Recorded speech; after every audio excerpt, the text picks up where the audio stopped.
Hey everyone, Scott Smith at the Smith Team at Keller Williams. Happy Friday. Hopefully you are staying warm with this cold Minnesota January.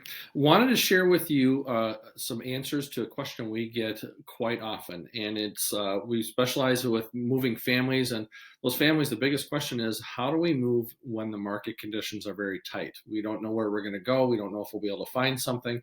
So we put together 5 different strategies that we use and have used for years, just really to kind of give you 5 different options. And those options, first one, obviously with the great interest rates and the prices being strong, the sellers are really in the driver's seat. But on the flip side of that, you as a buyer have to have some things in place to protect yourself. So option number 1 is make an offer contingent upon you finding a home of your choice. So many buyers now, they've got the flexibility. They're willing to wait as part of their negotiations or their offer on your home. They're willing to wait for you to find a home of your choice within a certain time frame. Typically, that might be a 30 to 45-day window where we maybe push the closing date out to coordinate with your next move. So that's option number 1.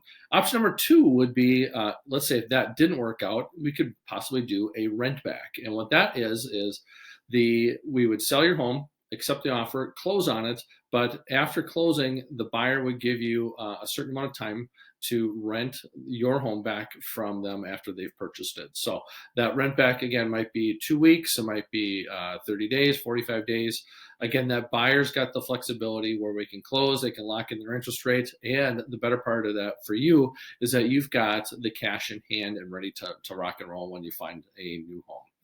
The third option, which is a lot of times used when we've got clients that are building, going through a new construction process, because that process from design to build, especially now with supply chain issues, can take a little bit longer. So typically that third option is a double move, and where you would maybe find a short-term rental for maybe 4 or 6 months, a little bit longer time frame, but it also gives you that flexibility where your cash is freed up, the equity from your home, and you're in a position where you can pay for some of those new construction costs, because typically a builder will have a draw at certain points along the way. So that double move isn't ideal, but it's certainly a great option. There's a lot more short-term rental resources out there, from some townhomes where you can have plenty of storage in the garage space.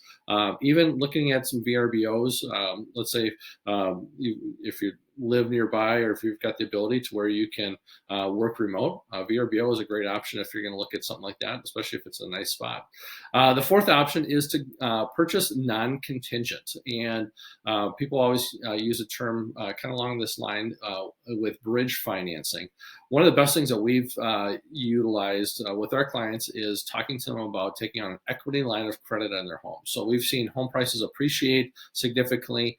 A better alternative, a more affordable alternative than bridge financing, is an equity line of credit, where you can pull out some of the equity in your home, use that to purchase non-contingent. Now, everyone can't do this because you've got to have the financial means to be able to carry both mortgages, but lenders are definitely more open to it now, especially when we're in a strong seller's market. So that's a great alternative. It gives you the freedom, the flexibility, and very strong negotiating power when it comes to finding that next home. So if there's something that you're looking at, that a home that might not be in an area where you're not going to see a lot of turnover, where there's few and far between of those properties, or maybe a special property like a lake property, or something on acreage or within a certain neighborhood or school district, you definitely want to be able to have that in place and be able to act accordingly. The fifth option, which we've used a lot more recently, is something that a lot of realtors don't even have a conversation around. That's looking at an off-market sale. So we'll have a conversation with someone who says, yeah, we would like to move if the price and the timing would work out for us. But we really don't want to have the pressure of putting our home on the MLS, having all the exposure, having to jump through all the hoops with that. And really what this does is it eliminates the time pressure. So an off-market sale, they say, Scott, if you've got a buyer for our home, we're happy to look at that. Let them come in. It's a one-time showing. If it works, great. If it doesn't, that's okay too. If that deal comes together and we're able to play matchmaker, that buyer then is ready to go and close on your property, and it gives you that freedom and flexibility, where we might even utilize one of the 4 strategies I mentioned before this one to get you in a position, whether it be a rent back, finding a home of your choice, double move. Hopefully not, but that non-contingent. The biggest thing with this is that you eliminate a lot of that time pressure for you and kind of that full exposure for the market. And more sellers are open to this. So if any of those 5 strategies rings a bell with you, certainly reach out to us. We'd love to help you. Again, we specialize in helping families move from one home to the next.